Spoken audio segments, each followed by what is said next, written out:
దేవరల north ఇండియాని షేక్ చేయాలనుకున్నాడు. కంగువాకి కుదరలేదు.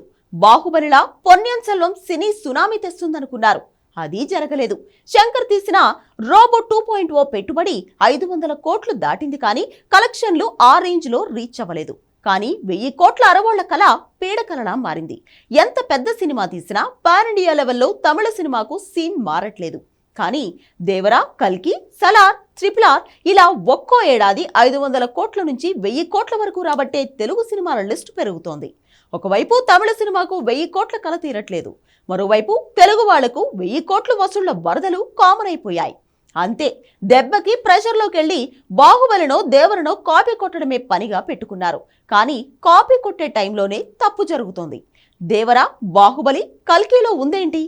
60 మూవీల్లో లేందేంటి? వాళ్ల కళ ఎప్పటికీ పీడకలేనా? Take a look.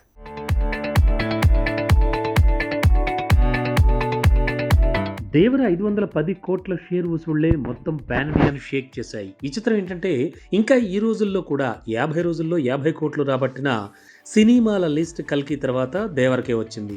ఇలాంటి ట్రెండ్ సెట్టింగ్ రికార్డులు పాన్ ఇండియా లెవెల్లో 1000 కోట్లు, 500 కోట్ల వసూళ్లు, నార్త్ లో మాస్ మతి పోగొట్టే ఫ్యాన్ బేస్, ఇవన్నీ తెలుగు హీరోల సొంతం. ముఖ్యంగా ప్రభాస్, ఎన్టీఆర్ ఆ విషయంలో టాప్ లో ఉన్నారు. కానీ ఇలాంటి రికార్డులు, హిస్టరీ క్రియేట్ చేసే అవకాశాలు తమిళ తంబిలకు రాలేదు. గతంలో తమని తామే ఎక్కువని ఊహించేసుకుని ఆ ఊహల్లో పొరుగింటి సినిమాలను తక్కువ చేసే వాళ్ళకి శంకర్, మణిరత్నం లాంటి వాళ్లే గొప్ప మేకర్స్. వాళ్ళు నిజంగా టాలెంటెడ్ డైరెక్టర్సే. కానీ పాన్ ఇండియా అడ్డుగోడల్ని కూలగొట్టిన ఘనత మాత్రం తెలుగు దర్శకుడు రాజమౌళిదే.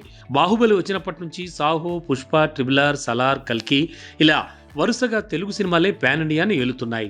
1000 కోట్ల వసూళ్లు మన మూవీలకు కామన్ అయిపోయింది. కానీ కోలీవుడ్ స్టార్లకు 500 కోట్లను రీచ్ అవడమే అదో గొప్ప విషయంగా మారిపోయింది. ఇక 1000 కోట్లు అనేది తీరని కలగానే మారింది. అలా 9 ఏళ్లుగా రోబో 2.0, పొన్నియిన్ సెల్వన్ 2 భాగాలు, భారతీయుడు 2, విక్రమ్, వెటయాన్, లియో, కంగువా ఇలా ఎన్ని పాన్ ఇండియా ప్రయోగాలు చేసినా 1000 కోట్లు కాదు కదా, కనీసం 500 కోట్ల క్లబ్లో కూడా అడుగు పెట్టలేకపోతున్నారు. మరీ ముఖ్యంగా తమిళ్, మలయాళం, ఓవర్సీసుల్లో తప్ప తమిళ మూవీలకు తెలుగు, కన్నడ, హిందీ మార్కెట్లో పెద్దగా వసూళ్లేం రావట్లేదు. ఇదే వాళ్ళని పిచ్చెక్కిచ్చేస్తోంది. అంటే ఈలోపు కల్కి, దేవర అంటూ ప్రభాస్, ఎన్టీఆర్ 100 కోట్ల వసూళ్లను 1000 కోట్లుగా మార్చేస్తున్నారు. ఆఖరికి కార్తికేయ 2, జై హనుమాన్, మేజర్ లాంటి లో బడ్జెట్ మూవీస్ కూడా పాన్ ఇండియాని, మరీ ముఖ్యంగా నార్త్ ఇండియాను షేక్ చేస్తున్నాయి.